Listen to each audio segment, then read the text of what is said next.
Sterling Metals sparked trading screens just about a month ago with 0.36% copper equivalent from near surface in their first drill hole of their current drill program.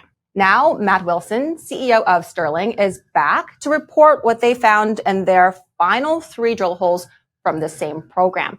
Matt, thank you again for being here. Let's jump right into, let's jump right into talking about what you've essentially reported to the market. Again, just happened today, June 26th.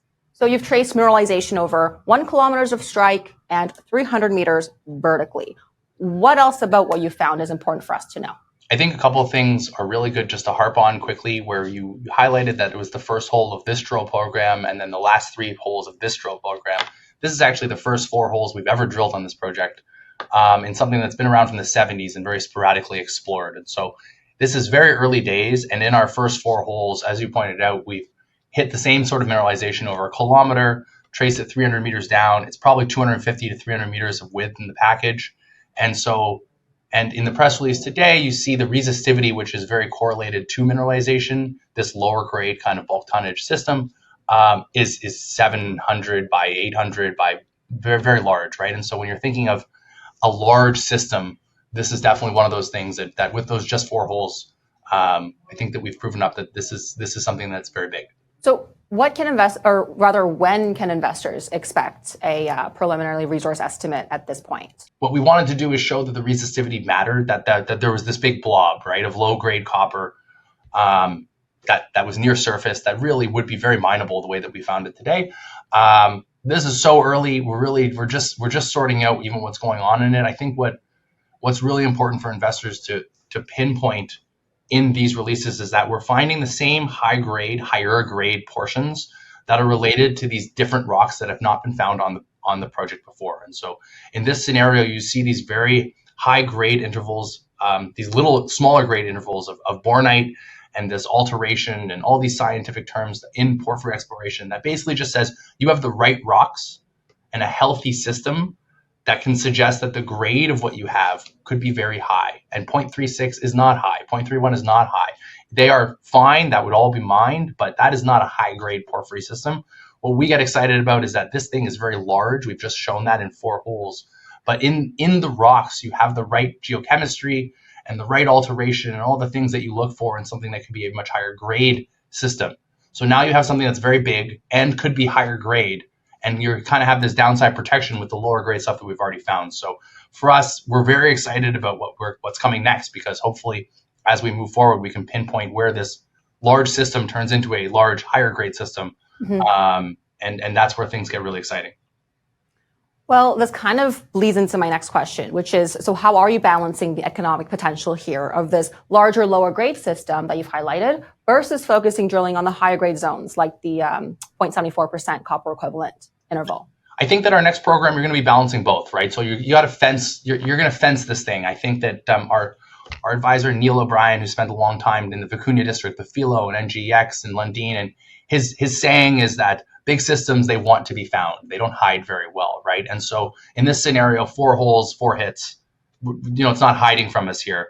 And so you're going to keep piecing together, fill in the gaps a little bit. The 1 kilometer is really just the start. We really have identified about 3 kilometers of this corridor. And so you're going to start poking holes in different ways. We think that we've started to figure out where the system goes. We're going to chase these mineralized dikes where this porphyry comes up and try and find where there's more of those, because that seems to matter for the higher grade. And so you're almost doing them together. You're chasing the zone that's most relevant, which is this bornite core, which is the most permeable of rocks where the fluids can kind of find their way through. And in doing that, you're also going to show where the low grade halo kind of hangs. So it's really they're kind of doing the same thing as you push forward. Well, you're also preparing for another drill program that starts in 8 weeks. How many holes is it, and what's the budget here? And lastly, what are you specifically targeting? Or rather, where are you targeting these high permeability zones that you've identified this week? So luckily, where we are in the world is for copper exploration extremely unique. We are in an hour north of Sault Ste. Marie, an hour north of the U.S. border. There's a rail line that travels 20 kilometers from our project that goes right to a port that gets us into the Great Lakes and then up to the ocean. So you have to take advantage of this infrastructure. And so our first program if you took away some issues with weather, it was probably $550. So it's $300, $250 to $300 Canadian a meter. And which is compared to compare that in porphyry projects around the world, where it's everything from $1,000 up to $2,500 for most people in the mountains right now. So you have this incredible competitive advantage being where we are, where porphyries take a lot of drilling. It seems like it's just a big blob in the ground. It's really not. There's a whole bunch of different things with orientation you have to deal with, and so you need to drill a lot. But luckily, and so that's why porphyries can be such a challenge for juniors. For in this case, I actually think that we can do it. We have 1.8 in the bank, and you can kind of get things moving with that at $300 a meter. I mean, 900 grand gets you 3,000 meters, and somewhere between 3 and 5 is probably the program that we're targeting. I think that also with the ability and access, you can go in, you can go out, see what happens. Go in, go out, see how it plays. You don't have to drill these 10, 15,000 meter programs without understanding and taking the time to do your work in between programs to kind of target better. And so into your question, we've been able to look at the core and spend a couple of months with this. And so looking at the way the alteration changes, we're redoing our geophysical interpretation to give us a little bit more of a specific corridor to go into. And really, again, we're modeling in 3D the bornite and the permeable rock that surrounds this GFP porphyry that we've called it, and trying to figure out where that goes, because we think that following that seems to be where mineralization plays the most.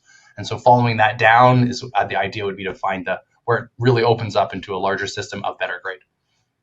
And you've already budgeted for this program. I assume it's covered with what you've got in the treasury? Yes, it's covered with what we have in the treasury. It doesn't mean I'm not going to raise, and everyone who knows me knows that I'm a pretty big open book with, if we raise, we raise. I think that a junior company, your job is to raise money as a CEO and as a company.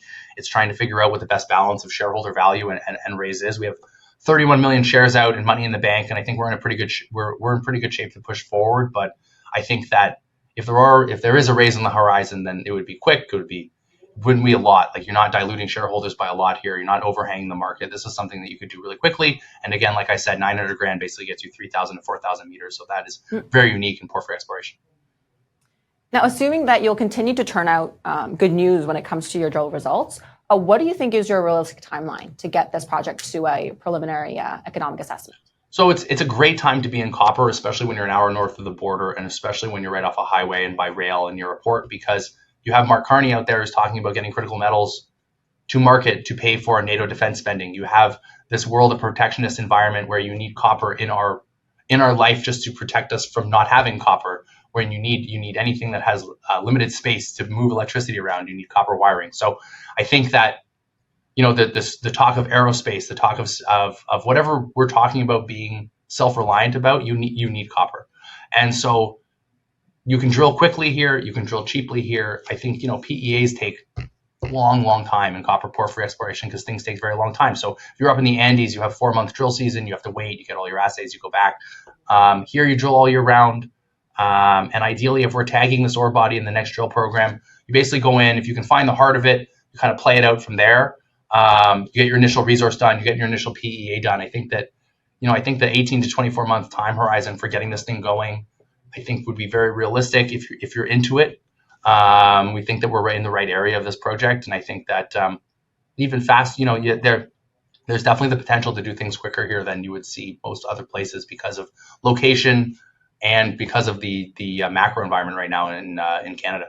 Okay, Matt, thanks for that update. That's Matt Wilson of Sterling Metals. It's SAG on the Toronto Venture Exchange. Thanks for watching.